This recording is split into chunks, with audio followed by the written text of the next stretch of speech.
오순절 후 7번째 주일에 하나님 우리 아버지와 주 예수님으로부터 은혜와 평강이 여러분들에게 가득하기를 주님의 이름으로 축복합니다. 지금 유치부, 초등부 성경학교가 진행되고 있습니다. 내일과 모레는 유년부 성경학교 캠프가 있습니다. 다음 주요 8월 4일부터 6일까지는 전국 청소년 연합 수련회, 이 섬해 또 농어촌, 그리고 다문 아이들, 또 외국의 아이들, 이 청소년들이 모여서 저희 교회에서 연합 수련회가 있습니다. 초등부 성경학교 주제가 하나님의 마음을 닮아요입니다. 청소년 연합 수련회 주제는 람바노, 영접입니다. 저는 지난주에 유년부 성경학교 주제를 가지고 구원의 확신을 갖자 전했습니다. 왜냐하면 어린이나 장년이나 믿음의 기초가 되는 것이 구원의 확신이기 때문입니다. 구원의 확신이 있는 성도는 이제 새로운 삶의 방향을 정해야 됩니다. 왜냐하면 구원은 끝이 아니라 시작이기 때문입니다. 하나님의 은혜로 구원받은 저와 여러분, 이제 그 은혜에 합당한 삶으로 응답을 해야 됩니다. 왜냐하면 하나님을 닮는 것이 하나님의 형상대로 지은받은 인간의 본래 모습을 회복하는 것이기 때문입니다. 성경은 저와 여러분들을 향해서 하나님의 형상대로 지은받은 존재라고 선언했습니다. 오늘 구약의 말씀 창세기 1장 26절과 27절에 보면 하나님의 형상을 따라 우리의 모양대로 자기 형상, 곧 하나님의 형상대로 사람을 지었다, 이렇게 말했습니다. 이것은 인간의 본질과 목적을 밝혀주는 가장 위대한 선언인 겁니다. 하나님의 형상대로 지음을 받았다는 말은 우리 속에 하나님의 성품과 하나님의 뜻을 반영하는 흔적이 새겨져 있다는 뜻입니다. 인간이 하나님의 성품을 담아내고 하나님과 아름다운 관계를 맺고 그분의 뜻을 실천하도록 살게 창조가 됐다는 뜻입니다. 그런데 여러분, 죄가 우리 속에 들어오면서 하나님의 이 형상이 훼손이 됐습니다. 인간이 본래의 거룩한 목적에서 벗어나서 하나님 중심이었던 것이 자기 중심으로 사는 존재로 타락을 한 겁니다. 그 결과 하나님의 형상을 온전히 반영하지 못하고 반대로 자신이 꿈꾸는 형상을 반영하며 살게 된 겁니다. 이 세상은 그런 삶을 끊임없이 부추깁니다. 이 세상은 저와 여러분에게 멈추지 않고 세상의 기준을 제시해 보여줍니다. 성공한 사람처럼 되라, 부유한 사람을 따라가라, 인기 있는 사람을 본받으라. 성공한 사람, 인기 있는 사람을 닮으라고 부추기는 겁니다. 사람들은 이 목소리에 귀를 기울이고 삽니다. 심지어는 교회 안에도 세상에 이런 기준들이 들어와서 성도들을 부추기기도 하죠. 하지만 여러분, 성경은 분명하게 선포했습니다. 에베소서 5장 1절입니다. 우리 같이 이 말씀 같이 읽겠습니다. 그러므로 사랑을 받는 자녀같이 아멘, 너희는 하나님을 본받는 자가 되라. 이 말씀을 쉬운 성경 번역으로 보면 너희는 하나님을 닮으려고 노력하라, 이렇게 되어 있습니다. 우리는 하나님의 사랑을 받는 자녀들입니다.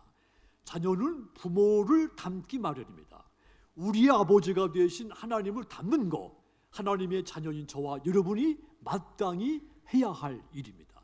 우리가 그분의 마음, 그분의 성품을 닮을 때 세상과 구별된 존재가 되는 겁니다. 그리고 이런 삶을 통해 세상에 거룩한 영향력을 끼치게 되는 겁니다. 마이클 호톤이라고 하는 신학자는 하나님의 형상이 우리의 정체성이고 우리가 나아가야 할 방향이다, 이렇게 말했습니다. 하나님의 형상대로 지음받은 우리가 앞으로 어떤 삶을 살아야 하는지, 어떻게 살아가야 하는지 중요하다는 뜻입니다. 그렇다면 여러분, 우리는 어떻게 다시 잃어버린 하나님의 형상대로 다시 살 수가 있을까요? 어떻게 하나님의 성품을 회복해서 하나님을 닮을 수가 있겠습니까? 첫 번째는 예수님 안에서 옛 사람을 벗고 새 사람을 입어야 됩니다. 그런데 옛 사람을 벗고 새 사람을 입는 것은 우리가 결심하고 노력한다고 해서 되는 일이 아닙니다. 예수님 안에서 오직 십자가를 통해서만 새 사람을 입을 수가 있습니다. 보이지 않는 하나님의 형상이신 그 예수님은 우리를 죄에서 건져내기 위해서 이 땅에 오신 분입니다. 죄로 인해 훼손된 하나님의 형상을 다시 회복시켜 주기 위해서 저와 여러분에게 오신 분이십니다. 그분은 우리의 옛사람을 대신해서 십자가에서 고난당하시고 죽으셨다가 3일 만에 부활하셨습니다. 그 부활을 통해 우리에게 새 생명과 새로운 인생의 방향을 제시해 주셨습니다.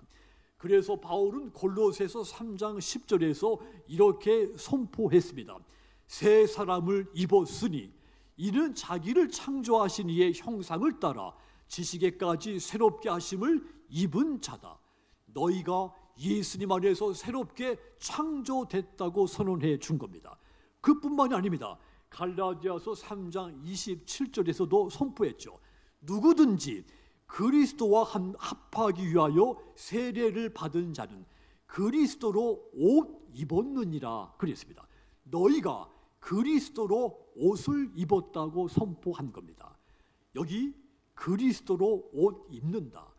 예수님의 생명, 예수님의 성품, 예수님의 사명을 가지고 살게 됐다는 선포인 겁니다. 이것은 삶이 본질적으로 변화되어야 한다는 뜻입니다. 세례를 통해서 예수님과 하나 됐으니 새 사람의 삶을 살아야 된다는 메시지인 겁니다. 그리고 새 사람을 입는다 이 말, 과거 타락한 정체성을 벗고 하나님의 형상을 따라 새 창조된 존재가 되라 이런 말입니다. 그렇습니다. 예수 믿는 저와 여러분, 이제 예수님 안에서 새로운 피조물입니다. 과거에 입고 있었던 자아의 옷, 세상의 가치관에 물이 젖어 있었던 옷, 주에 찌든 옛 자아를 벗어야 됩니다. 예수님께서 주신 새 옷을 입고 살아야 되는 겁니다. 그렇다면 여러분, 우리가 입고 있었던 옛사람의 과거의 옷은 어떤 옷이었다는 것입니까? 골로새서 3장 5절 보시면 그러므로 땅에 있는 지체를 죽이라. 곧 음란과 부정과 사욕과 악한 정욕과 탐심이니 탐심은 우상 숭배다 그랬습니다. 성적인 죄, 악한 행동, 나쁜 생각, 지나친 욕심, 탐심, 우상 숭배, 이런 것들이 우리가 옛사람이었을 때 입었던 옷이라는 말입니다. 그래서 골로새서 3장 8절 보시면 이제는 너희가 이 모든 것을 벗어버리라 했습니다. 분함, 노여움, 악의, 비방과 너희 입에 부끄러운 말이라고 했습니다. 옛사람의 모든 거 훌쩍 벗어버리라고 권고한 겁니다. 옛사람의 옷은 하나님의 형상을 가리기 때문입니다. 옛사람의 옷은 하나님의 영광을 크게 왜곡시키기 때문입니다. 그래서 옛것을 벗고 새 옷을 입어야 되는 겁니다. 골로새서 3장 10절 다시 보면 우리가 입어야 할 새 것이 자기를 창조하신 이의 형상을 따라 지식에까지 새롭게 되는 것이다 그랬습니다. 지식에까지 새롭게 되라. 하나님의 성품을 깊이 알고 그분의 뜻을 마음에 품고 그 뜻대로 살아가야 된다는 말입니다. 그러니까 새 사람을 입는다는 것, 착하게 살아보자 이런 말이 아닙니다. 종교적인 관습에 따라서 내가 좀 거룩하게 보이도록 내 겉모습을 바꾸자 이런 뜻이 아닙니다. 예수님 안에서 전혀 다른 인생의 옷을 입으라는 뜻입니다. 삶 전체가 예수님을 중심으로 재편되어야 한다는 말입니다. 그래서 우리의 생각, 말, 감정, 습관까지 내 삶의 모든 영역에서 예수님을 닮으려고 하는 끊임없는 노력이 필요한 겁니다.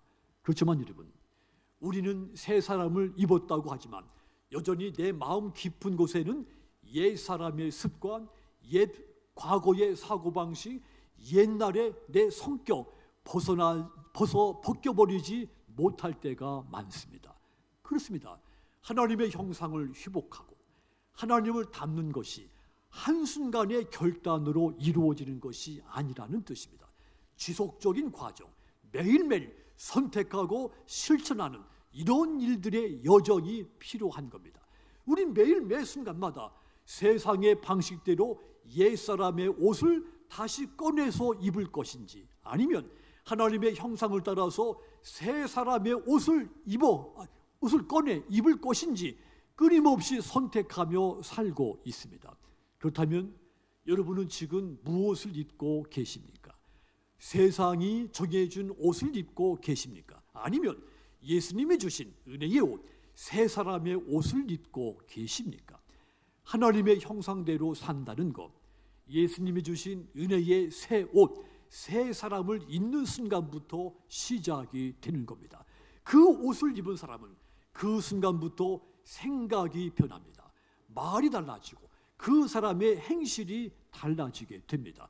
그 삶에서 하나님의 형상이 보이고 마침내 하나님을 닮게 되는 겁니다. 하나님은 우리에게 너는 새 사람이다, 나는 너를 새롭게 창조했다, 이제는 나의 형상을 따라 살아라 명령하셨습니다. 그러므로 여러분, 어린이와 학생들, 청년들을 위한 수련의 계절, 먼저 믿은 믿음의 부모, 먼저 믿은 믿음의 선배로서 예수님을 통해 새 사람을 입으시기를 주님의 이름으로 권고를 드립니다.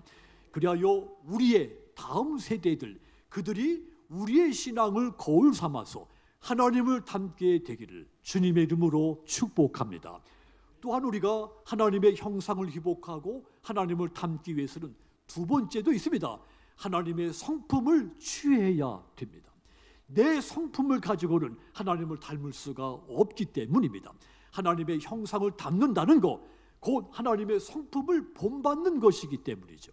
그렇다면 하나님의 어떤 성품을 취해야 될까요? 먼저 긍휼, 자비, 겸손, 온유, 오래 참음, 이것이 하나님의 성품이고, 이 성품을 취할 때 내가 하나님을 닮을 수 있습니다. 골로새서 3장 12절 보시면, 그러므로 너희는 하나님이 택하사 거룩하고 사랑받는 자처럼 긍휼과 자비와 겸손과 온유와 오래 참음을 온 입으라 그랬습니다. 하나님이 우리에게서 악을 버리는 것에서 그치지 말고 하나님의 성품으로 온 입으라고 강조하신 것입니다. 그러니까 긍휼, 자비, 겸손, 온유, 인내와 오래 참는 것, 이것이 하나님 그분의 성품인데 우리가 입어야 할 옷이라는 뜻이죠. 이 옷이 내 삶에서 구체적으로 드러나야 되는 겁니다. 여기서 중요한 단어, 옷 입으라, 이 말을 주목하십시오. 성품은 자연스럽게 생기는 것이 아닙니다. 나이가 들면서 성품이 온화해지고 신실해지고 그런 것이 아닙니다. 성품은 의도적으로 덧입어야 됩니다. 노력하고 힘써야 형성이 되는 겁니다. 하나님은 본성적으로 긍휼이 많으신 분입니다. 그 하나님은 우리에게 죄와 허물이 많음에도 불구하고 긍휼이 많으셨기 때문에 우리를 불쌍히 여겨 주신 겁니다. 그렇다면 우리도 타인의 허물을 긍휼히 여겨야 됩니다. 그 마음을 품어야 됩니다. 이 긍휼이 하나님의 성품이며 이 성품을 취해야 내가 하나님을 닮을 수가 있기 때문입니다. 하나님은 또 본성적으로 자비로우신 분입니다. 우리를 심판하는 것보다 살리기를 더 원하시는 자비로우신 분입니다. 그렇다면 하나님의 자녀인 저와 여러분 또한 타인을 판단하기보다도 더 품어주는 자비로운 이 성품을 취해야 되는 겁니다. 이 자비가 하나님의 성품이며 이 성품을 우리가 취했을 때 하나님을 닮을 수가 있기 때문입니다. 또한 하나님은 본성적으로 겸손하시고 온유하시며 오래 참으시는 분이죠. 겸손과 온유와 오래 참는 것, 이것은 하나님의 고유한 성품입니다. 우리가 이 성품을 취할 때 하나님을 닮게 됩니다. 하나님의 형상이신 예수님, 전능하신 분이었습니다. 그분은 굳이 전능하시기 때문에 겸손하고 온유하고 오래 참으실 필요가 없습니다. 그럼에도 불구하고 언제든지 모든 사람들에 대해서 긍휼과 자비와 겸손과 오래 참으셨습니다. 어린아이들이 올 때, 몸이 약한 사람이 찾아올 때, 주인들이 왔을 때 언제든지 긍휼히 여기시고 그들에게 자비롭고 겸손하고 온유하게 영접해 주셨습니다. 우리가 예수님의 이 마음을 본받을 때, 이 예수님의 성품을 취할 때 예수님을 닮게 되는 겁니다. 또한 하나님은 본성적으로 용서하시는 분이죠. 용서는 하나님의 성품의 핵심입니다. 이 용서의 성품을 취할 때 우리가 하나님을 닮습니다. 바울은 골로새서 3장 13절에서 이렇게 말했습니다. 누가 누구에게 불만이 있거든 서로 용납하여 피차 용서하되 주께서 너희를 용서한 것까지, 따라합시다, 너희도 그리하라. 너희도 똑같이 용서하라 했습니다. 서로 용납하고 용서하라. 용서는 하나님의 핵심의 이 성품의 중요한 핵심이죠. 하나님의 이 용서의 성품이 있었기 때문에 죄가 많고 허물이 가득한 저와 여러분이 용서받을 수 있었던 겁니다. 그래서 우리가 용서받은 자로서 용서하는 자가 되는 것, 이것이 하나님의 성품을 취하는 겁니다. 이 용서 성품을 취했을 때 우리가 하나님을 닮게 되는 겁니다. 또한 하나님은 또 본성적으로 사랑이신 분이죠. 사랑이 하나님의 성품입니다. 우리가 이 성품을 취해야 우리도 하나님을 닮습니다. 골로새서 3장 14절 이 말씀 우리 같이 읽겠습니다. 이 모든 것 위에 사랑을 더하라. 아멘. 모든 것 위에 사랑을 더하라 했습니다. 사랑이 우리가 취해야 할 하나님의 성품 가운데 가장 근본적이며 포괄적인 것이라는 말입니다. 하나님은 사랑이시기 때문에 사랑이 하나님을 닮는 가장 본질적인 길이 되는 겁니다. 사랑으로 시작하고 사랑으로 마무리를 해야 우리가 하나님의 성품을 온전히 드러내고 누가 보든지 우리를 볼 때 저가 하나님을 닮았다 말하게 될 겁니다. 사랑이 없으면 우리의 긍휼이 형식이 됩니다. 사랑이 없으면 우리의 자비도 조건적인 것이 됩니다. 사랑이 없으면 겸손도 자기 연민이 되고, 사랑이 없으면 용서하는 것이 계산적이 돼버립니다. 하나님의 형상대로 사는 삶, 바로 이 사랑의 성품을 취하고 이 사랑의 성품으로 살아가면서 하나님을 닮게 되는 겁니다. 그렇습니다. 긍휼, 자비, 겸손, 온유, 오래 참음, 용서, 사랑, 이것이 하나님의 성품이라 있습니다. 하나님의 이 성품을 취하는 사람이 누구든지 하나님의 형상이 회복돼서 하나님을 닮습니다. 그러므로 여러분, 새 사람을 입은 자답게 하나님의 성품을 날마다 옷 입으시기를 바랍니다. 먼저 믿은 믿음의 부모, 믿음의 선배로서 하나님의 이 성품을 취하는 모습을 보여주시기를 바랍니다. 그래서 우리 다음 세대들, 유치부, 유년부, 초등부, 학생, 청년들, 이들이 우리를 뒤를 따라서 하나님의 형상대로 하나님을 닮게 되기를 주님의 이름으로 축복합니다. 또한 우리가 하나님을 닮기 위해서는 마지막 한 가지가 더 있습니다. 성령을 의지해야 됩니다. 내 힘으로 되지 않습니다. 성령이 나로 하나님을 닮게 만들어 주는 겁니다. 그런데 사람들은 착각을 합니다. 내가 내 의지가, 내 집념이 어떠한데 나는 내 노력만큼으로도 하나님을 닮을 수 있다, 착각을 하죠. 하지만 여러분, 하나님의 형상을 회복하고 하나님을 닮는 것, 우리의 의지에 달려있지 않습니다. 우리의 결심은 끊임없이 흔들립니다. 우리의 의지는 너무도 연약해서 환경에 따라서 이 의지가 꺾입니다. 그래서 하나님은 우리 안에 성령을 보내준 겁니다. 성령은 우리 안에서 하나님의 형상을 회복시키고 하나님을 닮게 만드는 실제적인 능력인 겁니다. 갈라디아서 5장 22절 23절 성령의 열매가 나오죠. 오직 성령의 열매는 사랑과 희락과 화평, 오래 참음, 자비, 양성, 충성, 온유, 절제니 이 같은 것을 금지할 법이 없다 했습니다. 9가지 이 성령의 열매, 우리의 의지에 의해서 맺히는 것이 아니라는 뜻입니다. 전적으로 성령의 역사로 맺히는 열매라는 말입니다. 이 열매, 하나님의 형상이 우리 안에 나타나고 있다는 구체적인 결과인 겁니다. 이 열매들, 성령께서 내 안에 거하실 때, 내 마음을 새롭게 하실 때 맺히는 열매 결과인 겁니다. 우리에게 있는 하나님의 형상은 이 성령의 열매를 통해 드러나고 있는 겁니다. 결국 성령의 이 열매들, 우리 본성에서 자연적으로 맺히는 것이 아닙니다. 내가 예수 믿은 지 10년이 되고 20년이 되고 50년이 됐으니 성령의 열매가 자연적으로 내게 맺힐 것이다. 이것은 착각입니다. 우리가 사랑하려고 애를 쓰지만 금방 식어버리지 않습니까? 내가 기뻐하려고 노력을 하지만 환경에 따라서 기쁨이 슬픔이 되지 않습니까? 참으려고 노력하고 애를 쓰지만 한계에 부딪혀서 참지 못하고 화를 내지 않습니까? 우린 그럴 때마다 나는 성령이 나를 돕지 않으면 하나님의 형상을 회복할 수 없고 하나님을 담을 수가 없다는 것을 절실히 깨달아지지 않습니까? 그래서 바울은 갈라디아서 5장 20절에 25절에서 이렇게 말했습니다. 만일 우리가 성령으로 살면 또한 성령으로 행할지니 그랬습니다.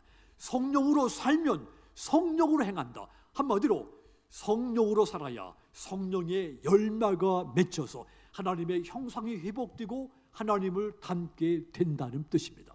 그렇습니다. 성령님은 우리 안에 하나님의 형상을 실제로 만들어 가시는 분입니다. 하나님을 닮게 만들어 주는 분입니다. 말씀을 끊임없이 기억나게 해주시고 수많은 유혹에서 돌이키게 하시고 용서하기 싫은데 용서하게 만드시고 사랑하기 싫은데 사랑하게 만드시는 분, 내 안에 거하시는 성령님이십니다. 만약 우리가 이 성령을 의지하지 않으면 우리는 다시 옛사람의 옷을 꺼내서 입게 될 겁니다. 하지만 우리가 이 성령을 의지할 때 하나님의 형상 점점 더 선명하게 우리에게서 드러나게 되는 겁니다.